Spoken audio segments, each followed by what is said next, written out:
put this down here. So I barely covered everything that I have for you guys material. This is the YouTube channel that has the various videos from 2021. And so, you know, some of these we did, but a lot of them we didn't. And there are videos for all of these things like the shader, well, I think I did that one, homing missiles, mirrors. So, you know, and the Google Drive here has the class notes for each of them, as well as the sample game folder for each of them. So let me just quickly show you some of these that we didn't do. Artificial life. And in this one, this was actually based on a previous class submission. Somebody did artificial life, and I, of course, spent several weeks making it better. These characters had, there were predators and prey, and they had hunger and thirst, and they chased after each other and did various things. And so let's see if I can find it here.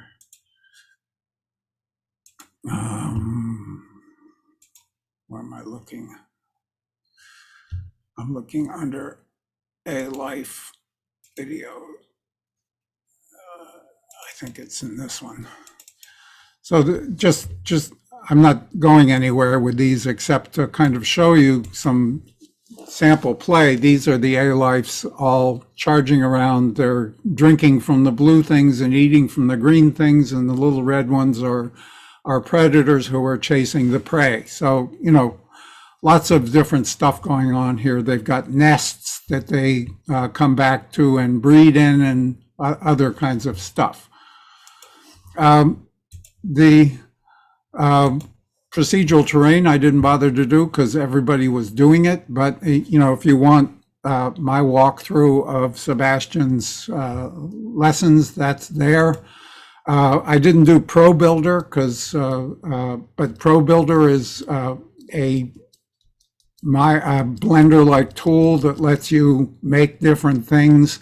It has some really interesting features, Boolean operations that let you take two different shapes and either add them together, subtract them from each other, or only use the overlap so that you can do things. There's also a lot of tools for texturing. The UV editor lets you lay textures on there. And there, of course, are lots of tutorials for the Pro Builder. And I think I walked through the building of a house in the Pro Builder lesson. Homing missiles was one that was based on something I got from the asset store, and I just kind of extracted and expanded on it. It has a lot of features here. Let's see, here's the movie. But it has these kind of rockets that, where's the place in the scene here?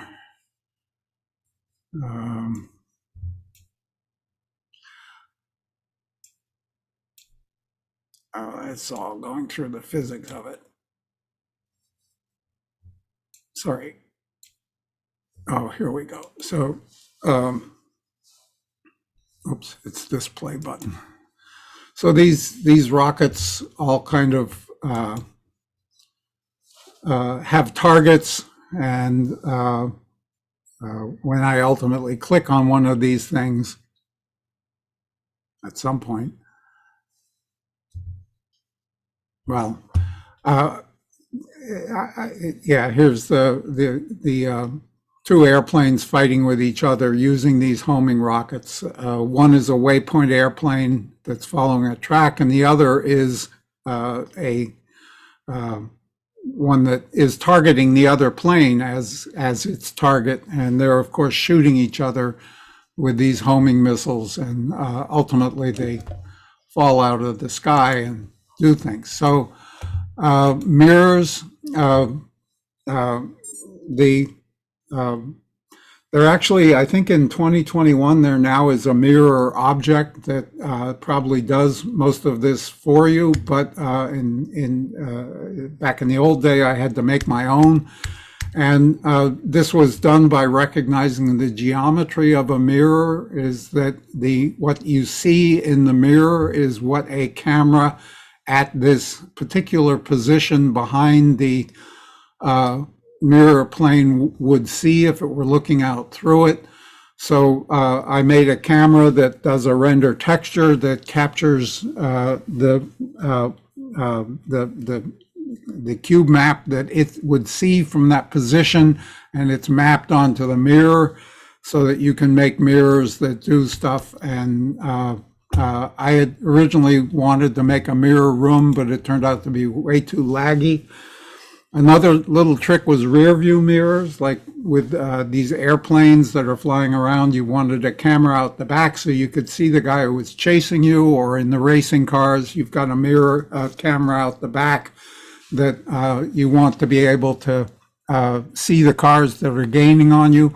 But if you just point a camera out the back, it's not a mirror, it's not reversed. And so this is a fairly simple script that reverses that texture so that you end up with a proper mirror that you can see out the back of your thing. And it uses some obscure functions like the pre-cull, where you are fiddling with the projection matrix, making the X component -1, and you're also inverting the culling on the objects so that they actually appear properly in the mirror.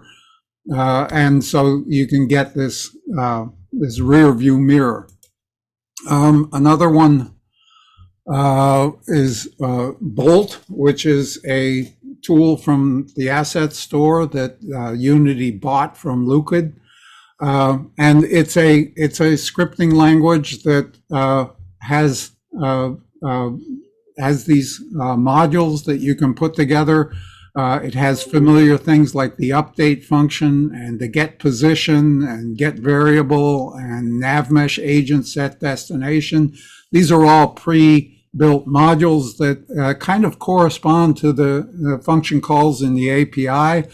And you can, so, you know, here's hello world in the Bolt version. We have a start, we have a string, and we have a debug log. And of course, you can make fancier objects that do different things. And I believe I implemented the brick shooter in Bolt for one to play with. So you can have a look at that. And it does have some cool features like the program flow shows in the inspector for the Bolt. So as your different events are happening, and you can see it flowing through the program. So there's a lot of cool stuff with that.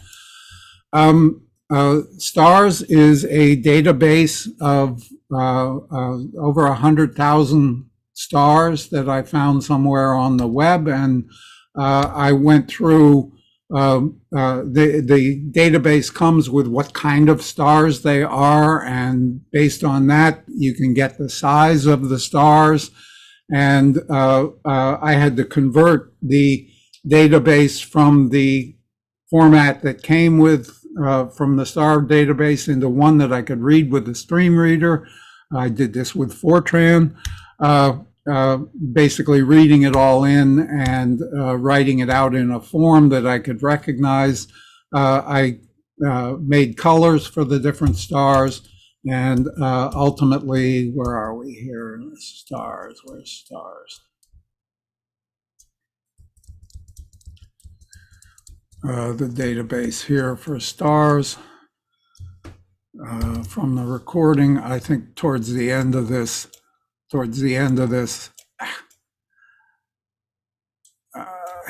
back here, I kind of fly around through this world of 100,000 stars The first version, you can kind of click on plus or minuses, and it goes from one star to another. And I also somewhere here have a version that you can fly around through. The all stars fly through lets you fly through this universe of, no, galaxy of 100,000 stars. And of course, the galaxy has a billion, so this is not the whole galaxy. But you can fly around through this thing. The stars are realistically colored according to their classification in the database. Their sizes aren't realistic because star sizes go from things the size of the Earth to things a billion times bigger than our sun. So these are logarithmically scaled in size. So anyway, that was a lot of fun. And I actually tried doing it with the n-body problem, but that was a whole nother thing. The game of life is Cellular Automata, these different rules. This is the rule set that Mr. Hallett's using, the one-dimensional game of life that has these cells that are zeros and ones. And then we make up a rule that is either all zeros or all ones or everything in between. And this makes the wallpaper that he demonstrated.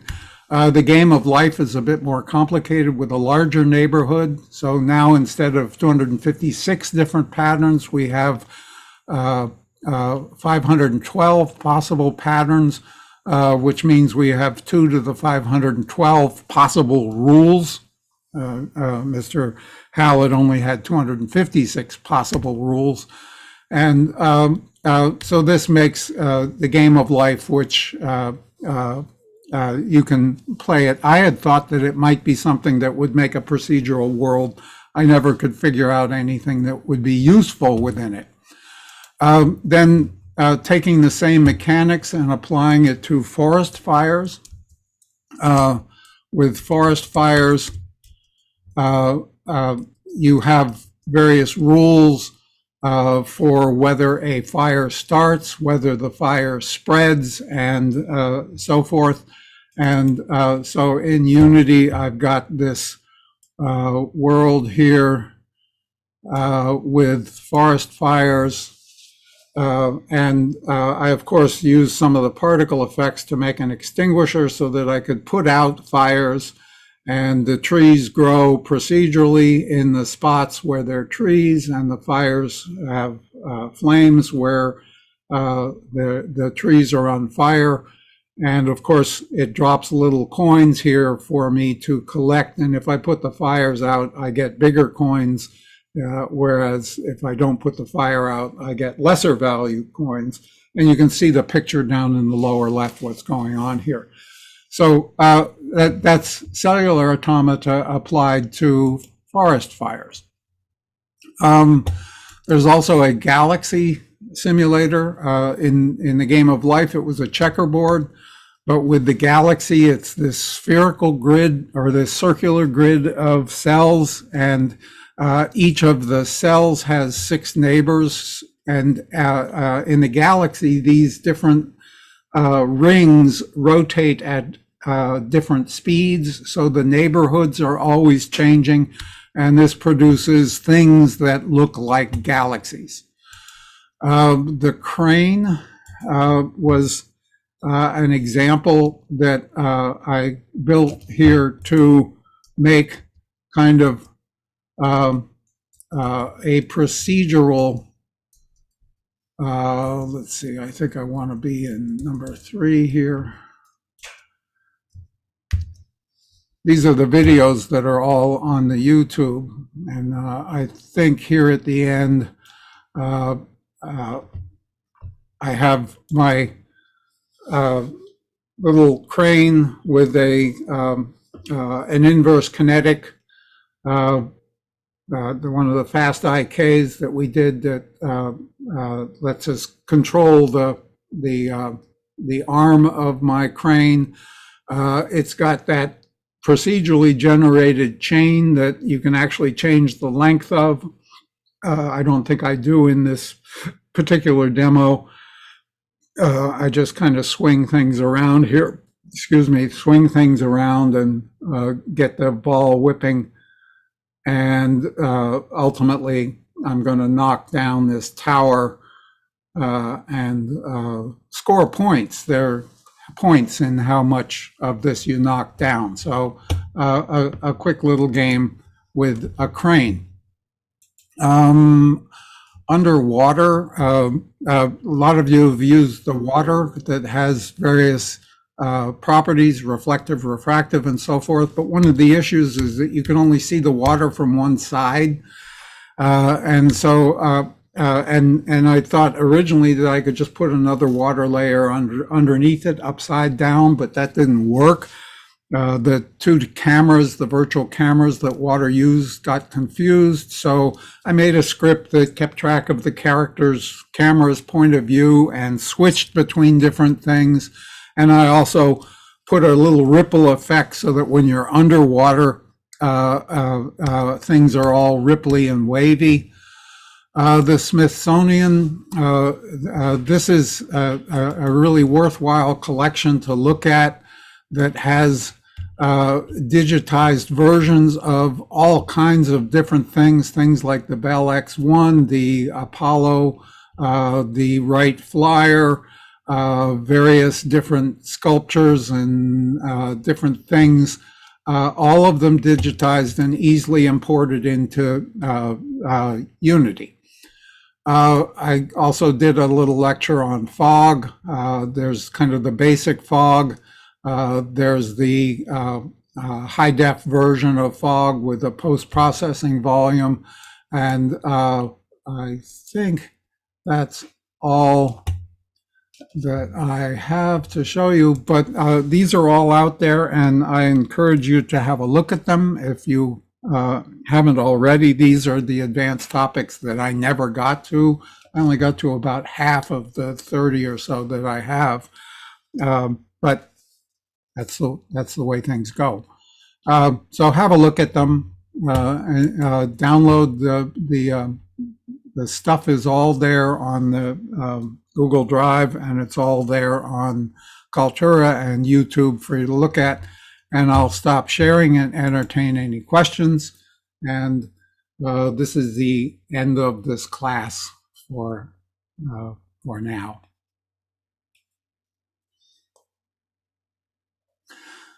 I think if I ever taught this class again, I would say I would make the final project use as many of the advanced topics as I have provided you with in a game of your choosing. And it'd be interesting to see what turned up if I did that, but I didn't. I like your creative things. That's been a lot of fun.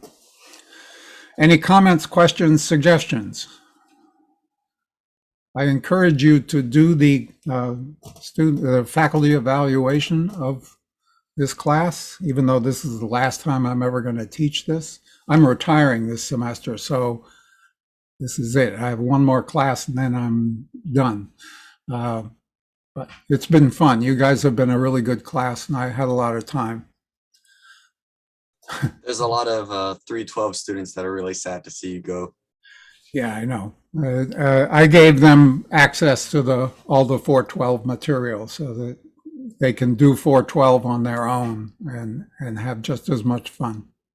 The lectures are all there. They're actually better than the ones I do in class because I actually planned them out and recorded them when I was alone and could stop and back things up when I screwed up.